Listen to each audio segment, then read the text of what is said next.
আজকের ভিডিওটা সংক্রান্তির দিনের। সেদিনকে ছিল মায়ের প্রায় 60টা পিঠের অর্ডার, পাটিসাপটার অর্ডার। তো চলো ভিডিওটা স্টার্ট করি। হ্যালো এভরিওয়ান, কেমন আছো তোমরা সবাই? আশা করি সবাই খুব ভালো আছো, আমিও খুব ভালো আছি। দেখো, দেখতেই পাচ্ছ, আমি যখন ঘুম থেকে উঠেছি তখন দেখছি মায়ের প্রায় 50টা মতন পাটিসাপটা তৈরি হয়ে গেছে। তারপরে মা বললো যে তাহলে একটু প্যাকিংটা করে দে। আমি তো সেই জন্য ঘুম থেকে উঠে মুখ টুক ধুয়ে নিয়ে আমি কিন্তু প্যাকিংয়ের জন্য বসে পড়েছিলাম, কারণ আরও অনেক বাকি ছিল করা, সেগুলো মা একটা একটা করে করছিল আর আমি এদিকে প্যাকিংগুলো করে নিচ্ছিলাম। তো মাকে বললাম তাহলে একটা বক্সে 10টা বা 20টা করে দিই, তাহলে বেশ সুবিধা হবে, যাকে দেবে তারও সুবিধা হবে আর মায়েরও সুবিধা হবে। তো সেই জন্য আমরা ঘুম থেকে উঠেই রেডি হয়ে, সোনা মা তো এদিকে আমার কোলে বসার জন্য বলছিল যে মা তোমার কোলে বসবো।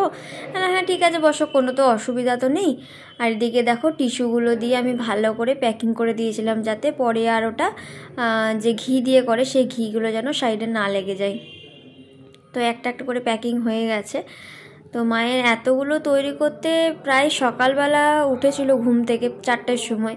আমি যেহেতু কাজে আসি, তো সেহেতু মা সকাল সকাল উঠে সব রেডি করে নিয়েছিল, কারণ আমি চলে আসার পর সোনা মাকে তো মা নিয়ে করতে পারবে না, সেই জন্য মা আমি আসার আগেই সব রেডি করে নিয়েছিল। তো দেখতে তো খুবই ভালো লাগছিল, আর পাটিসাপটাগুলো খেতেও অসাধারণ। যারা যারা পাটিসাপটা খেয়েছে তারা জানে যে পাটিসাপটার, মায়ের পাটিসাপটার কীরকম স্বাদ হয়। তোমরা যদি ভিডিওটা ফেসবুক থেকে দেখছো তাহলে অবশ্যই জানিও কেমন লাগছে, আর যারা ইউটিউব থেকে দেখছো তারা অবশ্যই আমার চ্যানেলটাকে সাবস্ক্রাইব করে দিও। দেখো আস্তে আস্তে সব কিন্তু রেডি হয়ে যাচ্ছে। এই দেখো আর কটা মাত্র পড়ে আছে, 10টা আর 20টা মতন ভরলেই হয়ে যাবে। আর এদিকে টিস্যু শেষ হয়ে গেছিলো, সোনামা ঘর থেকে টিস্যু এনে দিল আর আমাকে থ্যাংক ইউ বললো। আমি বললাম থ্যাংক ইউ, আমি বললাম ওয়েলকাম, ওইটাও মানে শুনে খুব খুশি হয়ে গেছে। তো সেহেতু আবার ওইটা টিস্যুটা এনে দিয়ে আমার কোলে বসে পড়েছিল। আমারও এদিকে তোমাদের সাথে গল্প করতে করতে পুরো প্যাকিং রেডি হয়ে গেছে। তারপরে তোমাদেরকে দেখাচ্ছি, দাঁড়াও, যে কতগুলো করেছিল আর এত সুন্দর লাগছিল পিঠেগুলো দেখতে। আমারই মনে হচ্ছিল ঘুম থেকে উঠেই খেয়ে নিই। তো যেহেতু ঘুম থেকে উঠেছিলাম বলে খাইনি, সেটা সন্ধ্যাবেলায় খেয়েছিলাম। আর যারা অর্ডার দিয়েছিল তারা আগে খেয়েছিল, খেয়ে দেখেছিল যে খুব ভালো হয়েছে। তারপরে ওনাদের বাড়িতে মনে হয় কিছু প্রোগ্রাম ছিল, সেই জন্যই 60 পিস পিঠের অর্ডার দিয়েছিল।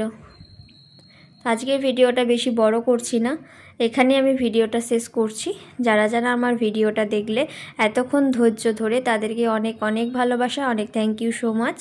তো সবাইকে আমন্ত্রণ থাকলো আমার বাড়িতে পিঠে খেতে আসার জন্য।